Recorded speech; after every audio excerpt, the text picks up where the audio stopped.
નમસ્તે, હું ડૉક્ટર દેવાંશ દેસાઈ માનસિક રોગ માટેના નિષ્ણાત તરીકે કામ કરું છું 11 વર્ષથી ભાવનગરમાં. એક માઇન્ડની મેન્ટલ રિલેક્સેશનની કસરત સાથે આવ્યો છું. બહુ સિમ્પલ છે.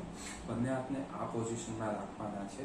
પછી જમણા હાથના અંગૂઠાને ખાલી ગોળ ફેરવવાનો છે. ડાબા હાથના અંગૂઠાની આસપાસ જરાય અટકવો ન જોઈએ. 5 વાર ફેરવવાનો. પછી જમણા હાથનો અંગૂઠો સીધો રાખી અને ડાબા હાથના અંગૂઠાને આવી રીતે ગોળ ફેરવવાનો છે. બને ત્યાં સુધી 5 વાર ફેરવવાનું અને અડકવો ન જોઈએ બને ત્યાં સુધી જમણા હાથના અંગૂઠાને. પછી જમણા હાથની પહેલી આંગળી એ પણ ડાબા હાથની પહેલી આંગળીની આસપાસ આવી રીતે ગોળ ફેરવવાની છે 5 વાર. પછી ડાબા હાથની પહેલી આંગળી એ જમણા હાથની પહેલીની આંગળી આસપાસ ફેરવવાની છે. બને ત્યાં સુધી આંગળી બીજાને અડવી ન જોઈએ, બસ એટલું ખાલી ધ્યાન રાખવાનું છે. પછી બીજી આંગળી જમણા હાથની બીજી આંગળી આવી રીતે ગોળ ફેરવવાની છે 5 વાર.